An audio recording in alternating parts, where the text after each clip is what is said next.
Okay, good day everyone. Today we are going to study one of the most important trade protection laws in the Philippines, which is the Republic Act 8751, or also known as the Countervailing Duty Act of 1991. Okay, so this law may sound technical, but its purpose is actually very practical. It protects the Filipino businesses and workers from foreign competition that is not fair.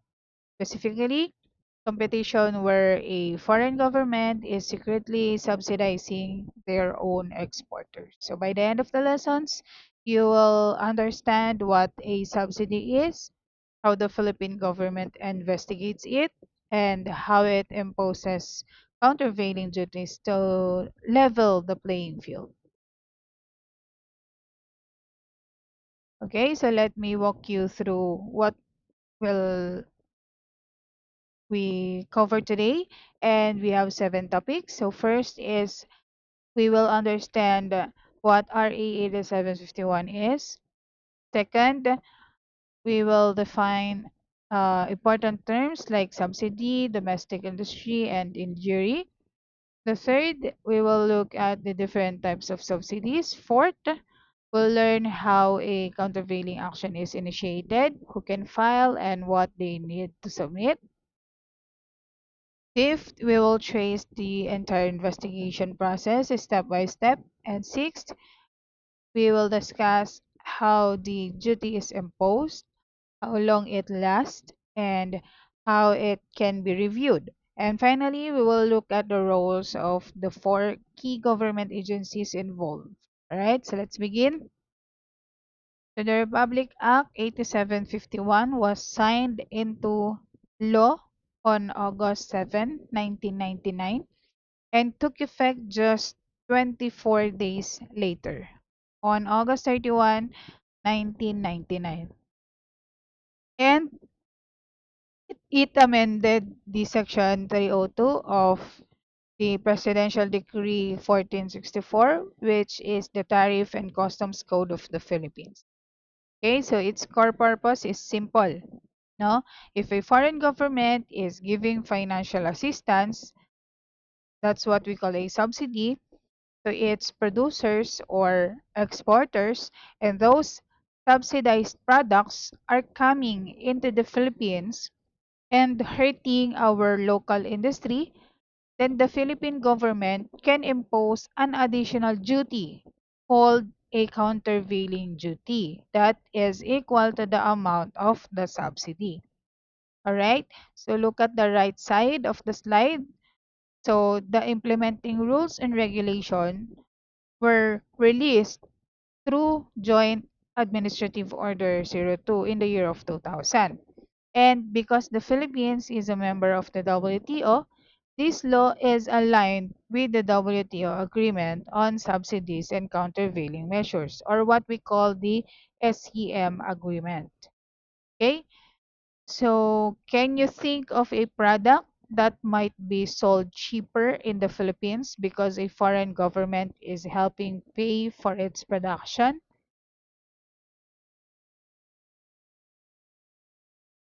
Okay, so before we can understand the law, we need to build our vocabulary. So let's define 6 key terms. First is the subsidy. So this is the heart of the law.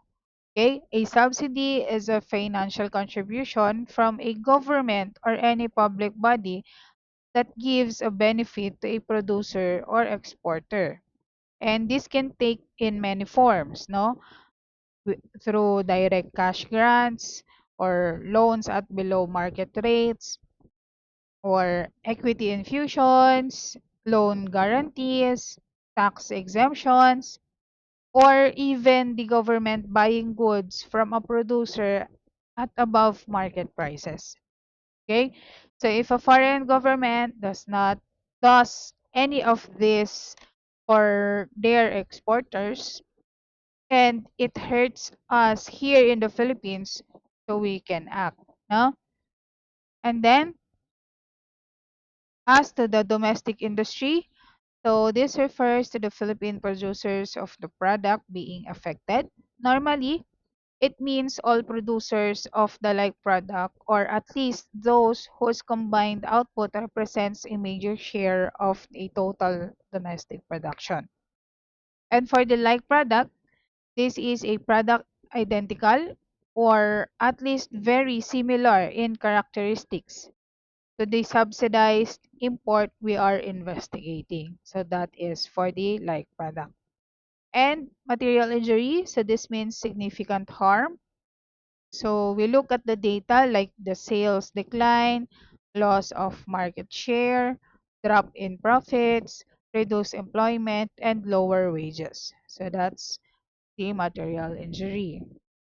And the interest parties. So these include the importers, exporters, foreign producers, the exporting government, and also the domestic producers, and even labor unions. So all of them have a right to participate in the investigation. Okay? And lastly, the countervailing duty. The remedy itself, it is a special additional duty that imposed on top of the regular import duties and equal to the subsidy amount to neutralize the unfair competitive advantage. Now, not all subsidies can be challenged as per Republic Act 8751. Following the WTO SCM agreement, distinguish between two main types. All right? So, at the red box, prohibited subsidies are outright illegal under the WTO. So, these are the two kinds: the export subsidies and the import substitution subsidies. First is the export subsidies. This is where a government gives money specifically because a company exports. Okay? So the government will provide money specifically, no, because of because that company will export some products. Okay? So that is export subsidies. While in the import substitution subsidies, this is where the government helps the producers only if they use local inputs instead of the imported ones. Okay? And for the prohibited subsidies, you don't even need to prove injury. They are automatically actionable. Okay? And at the blue box, these are the actionable subsidies. So actionable subsidies are legal, but they can be challenged if they cause injury to a domestic industry. For an actionable subsidy to be countervailable, it must be specific. Okay? So a subsidy is specific when, first, the government limits it to certain enterprises explicitly. Okay? Second, it's limited to enterprises in a particular region. Third, a small number of enterprises use it disproportionately, or the amount given to certain enterprises are disproportionately large.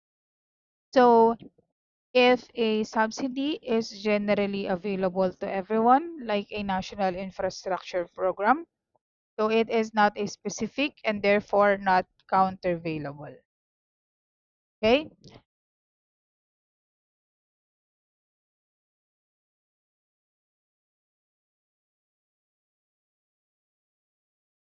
Okay. So how does a countervailing case actually begin?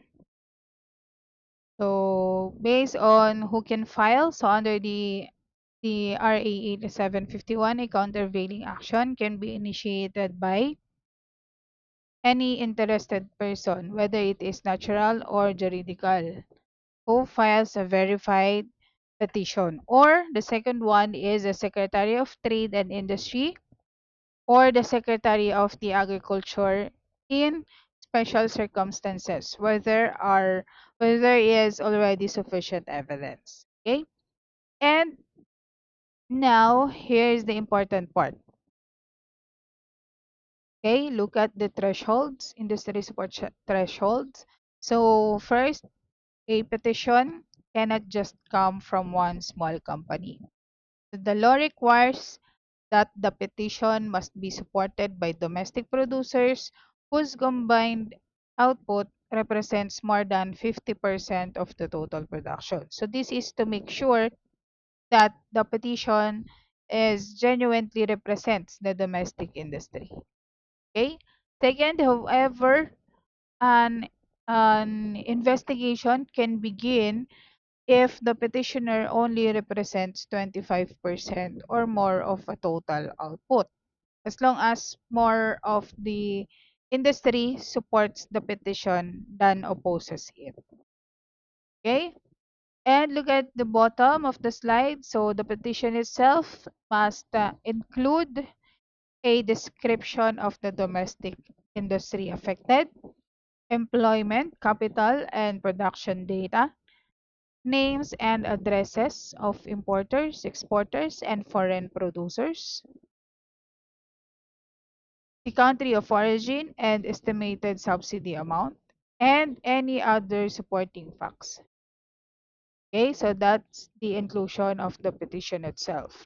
Okay, so once the secretary receives the petition, he has 10 days to assess whether the evidence is sufficient to justify an investigation. Now, we trace the entire process from petition to final determination. There are 7 key stages. First, petition filed. Okay, so the aggrieved party submits a verified petition with all required documents. Second, the secretary review. So the secretary of the DTI or the Department of Agriculture has 10 days to evaluate if there is sufficient basis to begin an investigation. So if not, the petition is dismissed. Okay? Next, notice to parties. So all interested parties, whether it is importers, exporters, the foreign government, are formally notified. So all of them, the importers, all the interested parties are formally notified. Okay, they have 30 days to file their answers. So if they are notified, if they already notified, so they have 30 days to file their answers. Next, preliminary determination. So within 20 days of receiving answers, the secretary, whether it is secretary of DTI or DA, will decide does a prima facie case exist, or in other words, is there enough evidence that a subsidy exists and is causing injury, right? So that's for the preliminary determination. Next is the cash bond imposed. So if there's a prima facie case found, so the Commissioner of Customs is instructed to collect a provisional cash bond from the importers, and that is equal to the estimated subsidy. So this bond can be applied for a maximum of 4 months, and it protects the os- it protects the domestic industry during the pendency of the investigation. Next, formal investigation by the Tariff Commission. So, when the case records are transmitted to the Tariff Commission, which conducts the formal and in-depth investigation, so the Tariff Commission has 120 days to complete this and submit a report. Okay, so the Commission determines the nature and amount of the subsidy, the extent of material injury, and the causal link between the two. Okay, and the last stage, which is the final determination. So the commissioner will submit its findings. If it is affirmative, therefore the secretary has 10 days to issue the department or order imposing the countervailing duty.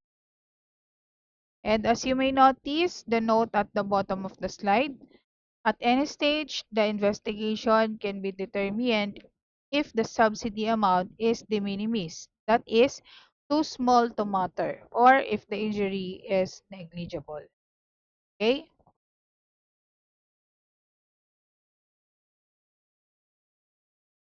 Next, determination of injury.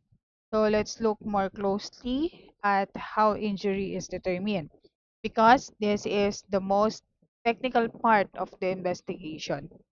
So the Tariff Commission examines four main factors. First is the volume of subsidized imports. So has there been a significant increase in the volume of the subsidized imports, either in absolute terms or relative to domestic production or consumption?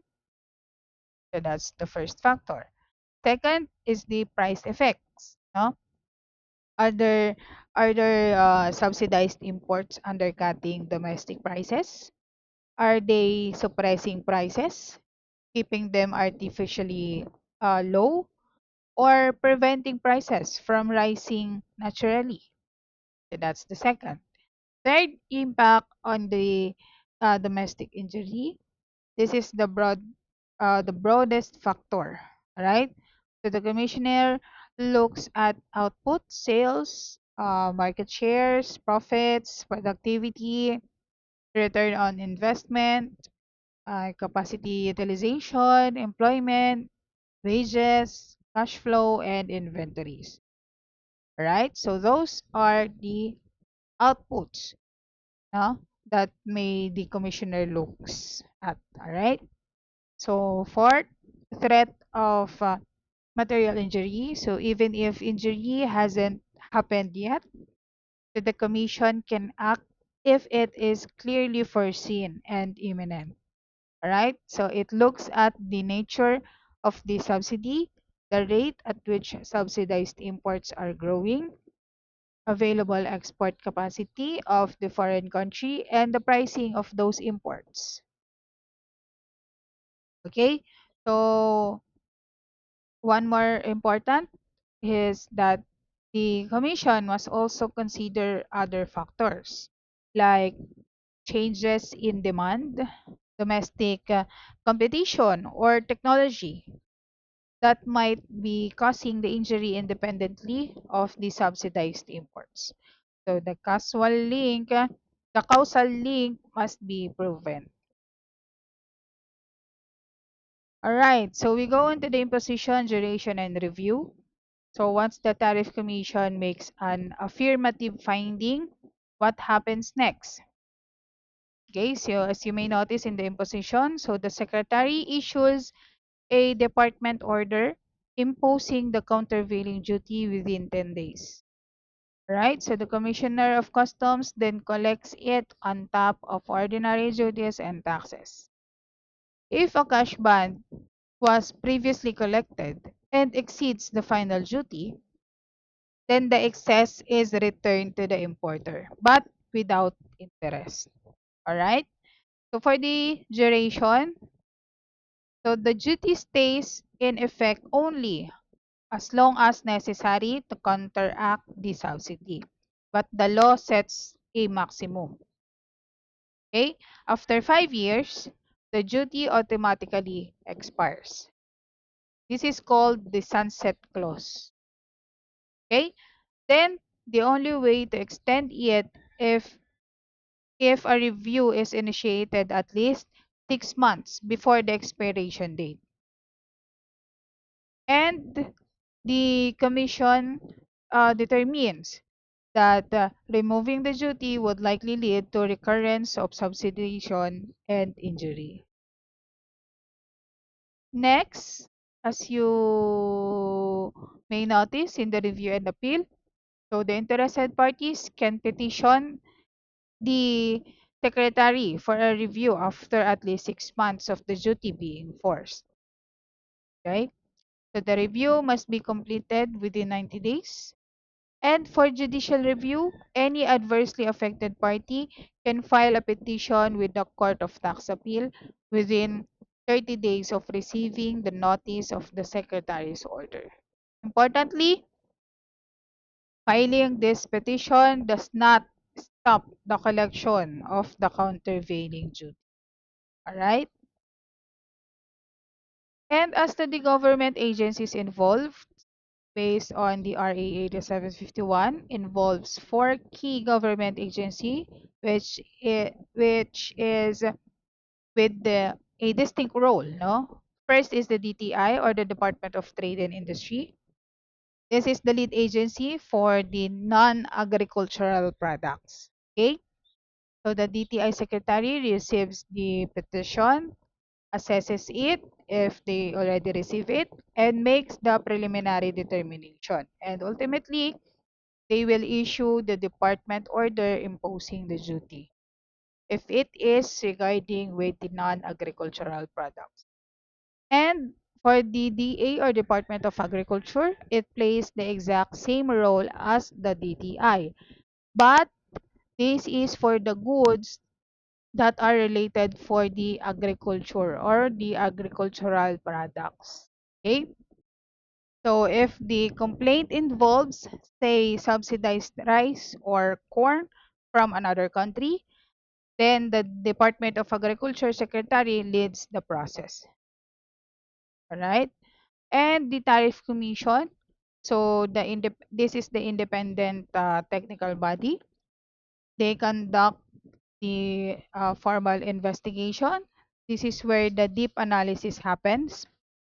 The commission, determines the subsidy amount and the injury extent and the causal relationship.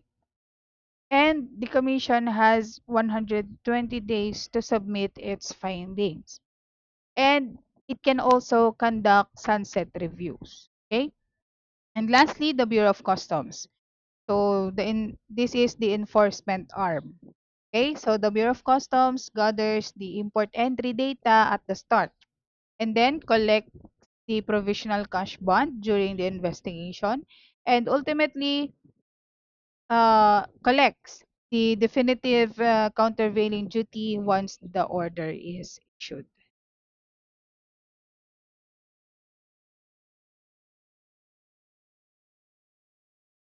Okay, so there, before we end the discussion, let me summarize the six most important things to remember from today's lesson. First is the RA 8751's purpose is to protect the Philippine domestic industries from the unfair competition that caused by a foreign government subsidy. Second, a petition must have the support of producers representing more than 50% of the production to be valid, and at least 25% support for an investigation to begin. Third, only specific subsidies are countervailable. In general, widely available subsidies cannot be the basis for the countervailing duty. Fourth, the Tariff Commission must affirmatively determine that there is a material injury or a clear or imminent threat of injury, and that the subsidized import is the cause. Okay? Fifth, countervailing duties have a 5-year sunset clause. They do not last forever, only for the maximum of 5 years. Six, the judicial appeal. The judicial appeal is available at the Court of Tax Appeal, but it does not suspend collection of the duty. Alright, so let's test what you've learned. So this is your assignment for today, and you will be pass. You should pass it to me. Your answer. You send your answer to me not later than uh or within this day. Okay, you pass your answer within this day. right? So this is a great discussion, everyone. So to wrap up, the RA 8751 is the Philippines legal tool for fighting the unfair trade caused by the foreign government subsidy. Okay? And also it gives domestic industries a fair and transparent process to seek relief, one that is consistent with our WTO commitment. All right? So that's all for my presentation. Goodbye, class.